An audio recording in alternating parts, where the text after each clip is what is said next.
Hai,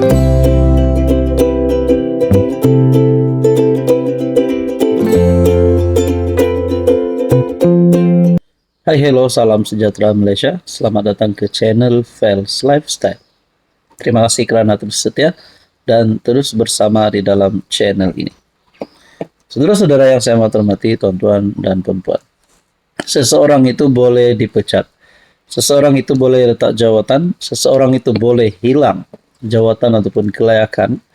Beliau sebagai ahli parlimen, sebagai menteri, sebagai Datuk, Wahibi, Tan Sri, ataupun apa saja, sekiranya terlibat dengan kesalahan yang amat serius. Saudara-saudara, Zahid Hamidi sebagai timbalan Perdana Menteri. Sebelum ini pernah dikaitkan dengan 47 pertuduhan rasuah, pecah amanah dan pengubahan wang haram. Tapi, pada September 2023, Zahid dilepas tanpa dibebaskan ataupun di NAA. Apa yang berlaku selepas itu? Ramai yang menyokong, tapi tidak lupa juga, tidak dapat dinafikan. Rupanya, sehingga hari ini, ada yang membantah keputusan ini. Sehingga ada yang membantah dan nak buat kempen supaya Zahid Hamidi didakwa semula. Satu keputusan ataupun satu berita. Parti Muda lancar kempen dakwa semula Zahid Hamidi. Oke, sebelum saya teruskan, saya nak perkenalkan kepada Anda di luar sana yang sedang ada masalah kesehatan, penyakit berulang, gout, gastrik, kencing manis, 3 serangkai, kolesterol darah tinggi, penyakit kulit, dan apa saja jenis penyakit yang Anda alami hari ini. Mungkin sinilah waktunya Anda mendapatkan maklumat tentang terapi imun, transfer factor, produk for life nih. Pada Anda di luar sana yang ingin tips sembuh, tips terapi imun, Anda boleh mendapatkan maklumat tentang produk ini. Anda boleh menghubungi saya di nomor yang tertera. Produk ini lulus KKM, produk ini halal, selamat, dan semula jadi.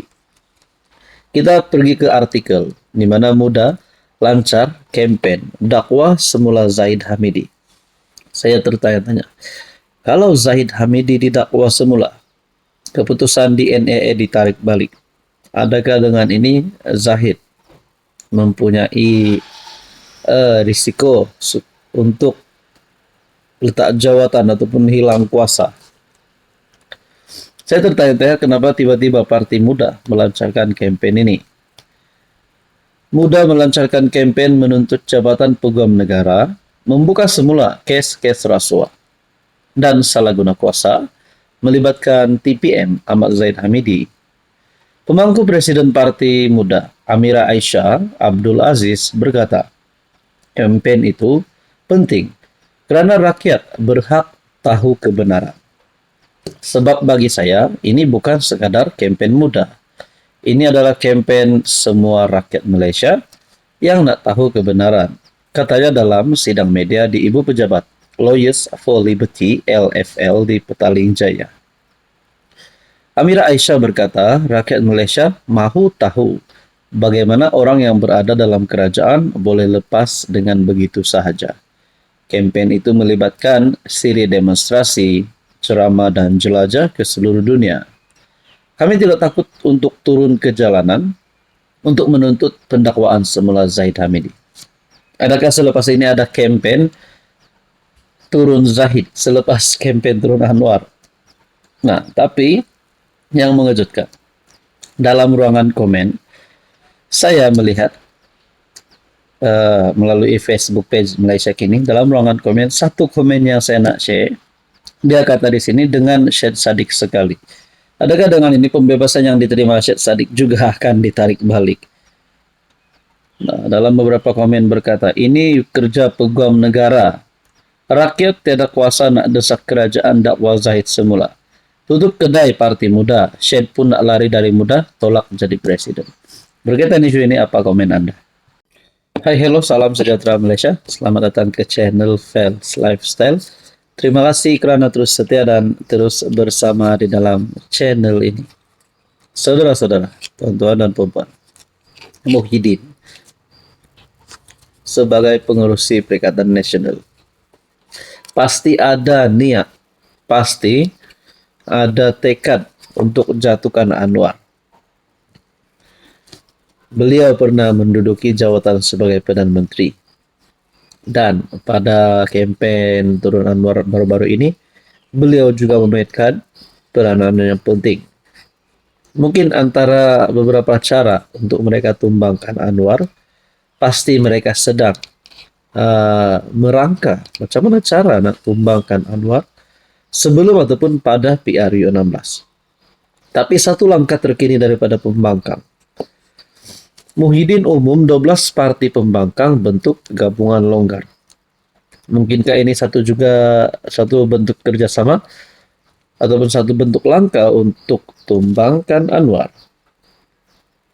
12 parti pembangkang bersetuju membentuk satu gabungan bagi memperjuangkan isu-isu yang didakwa mereka gagal diselesaikan kerajaan Madani, termasuk janji reformasi.